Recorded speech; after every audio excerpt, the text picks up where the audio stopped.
The majority of people's attention was drawn to Meghan's attire, or her goofy chuckle captured on video when pictures from Paris Fashion Week inundated social media. Sharper-eyed onlookers, however, saw something completely different. Throughout the whole show, Marcus Anderson sat next to her in the first row at Balenciaga, leaning in close. That tidbit was shocking to anyone following the Harry and Meghan story. Marcus wasn't just a friend who happened to be in Paris for no apparent reason. This was the man involved in all of Meghan's calculated actions. The member of the Soho house who had spent years arranging introductions and opening doors. He would be there, but Meghan had never said so. It wasn't until the pictures went viral that Harry realized Marcus was there.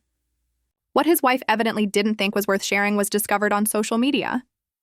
Whether deliberate or not, the oversight infuriated Harry. Why did Meghan forget to disclose that Marcus will be sitting next to her at the season's most watched fashion event? Immediately, royal analysts compared it to the yacht images that had surfaced weeks before. The relationships between Harry and Meghan in Soho House appear to go back many years before their ostensibly coincidental encounter. Here Marcus was once more in the spotlight, whispering throughout a performance as the cameras recorded everything. The extraordinary intimacy between them was recognized by body language experts who analyzed the video. Constant communication in a place where solitude is usually revered, heads tilted together. This wasn't a casual situation of friendliness. This appeared to be real-time strategy discussions and coordination. However, the trip to Paris was about more than just clothes. A more nuanced picture was drawn by details that surfaced in the days that followed. Marcus hadn't just gone to the performance. He had played a key role in getting Meghan seated in the front row at all. In light of the brand's recent controversy around unsettling child-themed commercial imagery, Balenciaga had been reluctant to invite Meghan. Leading celebrities intentionally distanced themselves from the fashion house, making it a poisonous environment. However, Marcus had personal ties to the creative director and had called to ensure that Meghan's attendance would garner a lot of media attention. Witnesses claimed that Meghan and Marcus were always whispering during the show, utterly disregarding the fundamentals of Fashion Week decorum, which holds that quiet is sacred. They seemed to be Marcus and I were scrolling through something on his phone, our heads almost touching. Another said that during the presentation, they saw what appeared to be Marcus giving Meghan a business card. It was not a picture of two longtime friends reuniting. It was of a fashion show masquerading as a business meeting. Additionally, Harry felt that Balenciaga's selection was a deliberate provocation.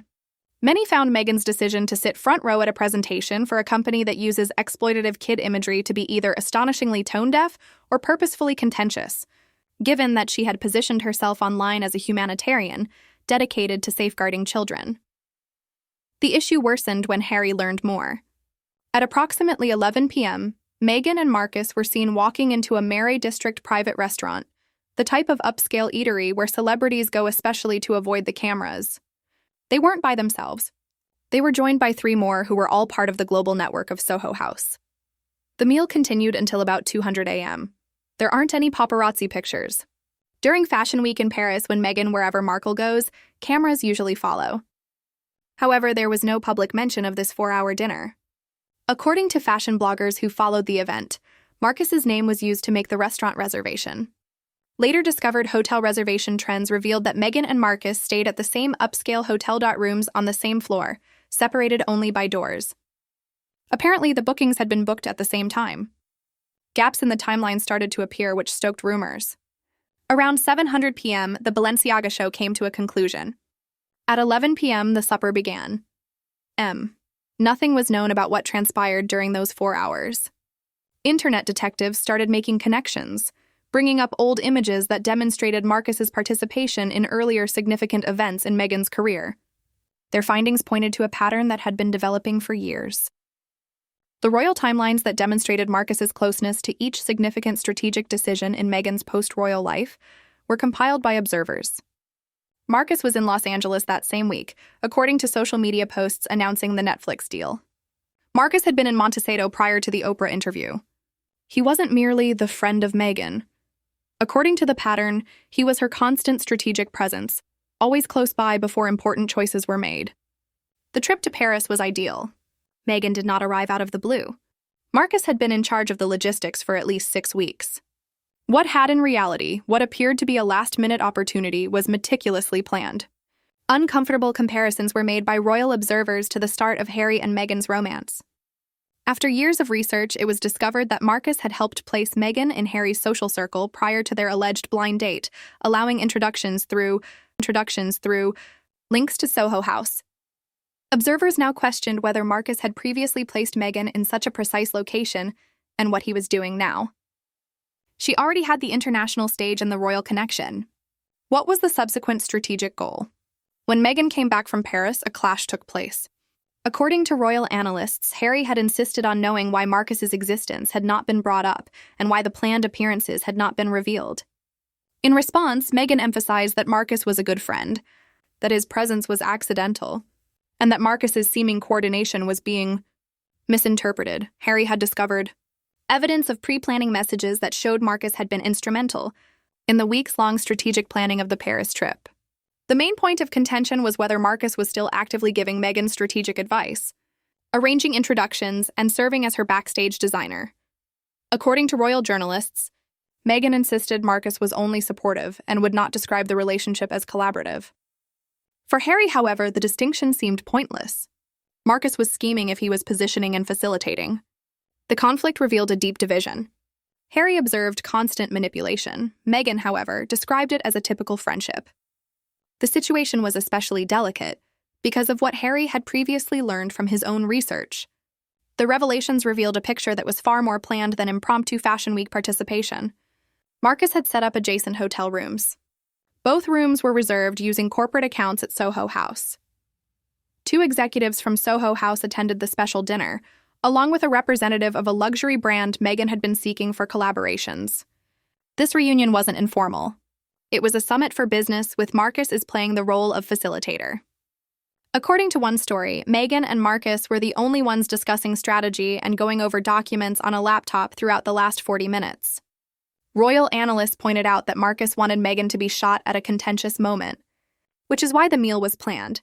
Around the Balenciaga presentation, Meghan's appearance would receive disproportionate attention because mainstream celebrities were avoiding involvement with the company due to its negative image.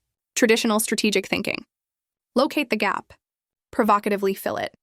Take control of the dialogue.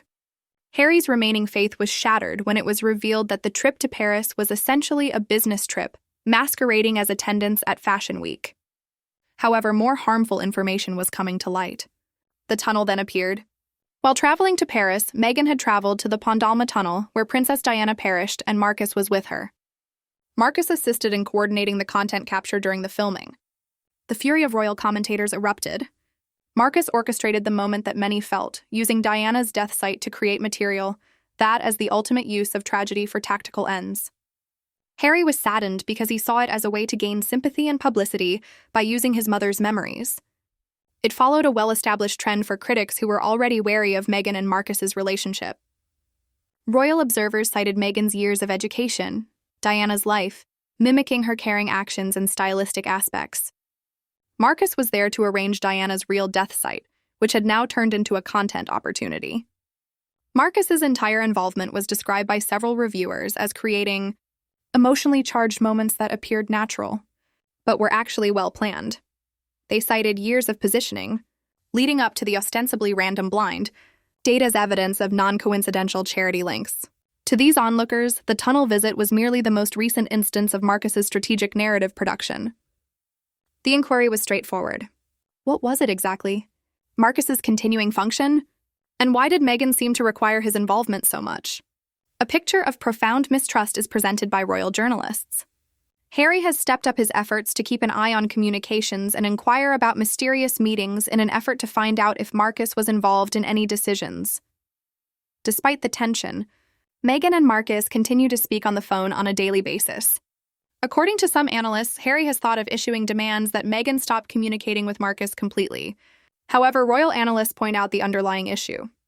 Marcus represents Meghan's access to networks, thus she can't or won't cut ties with him, chances that are not depending on her royal status. According to this study, Marcus is more than just a friend. He is the infrastructure. Critics claim Meghan would just be another former actress with convoluted royal baggage if she didn't have the network.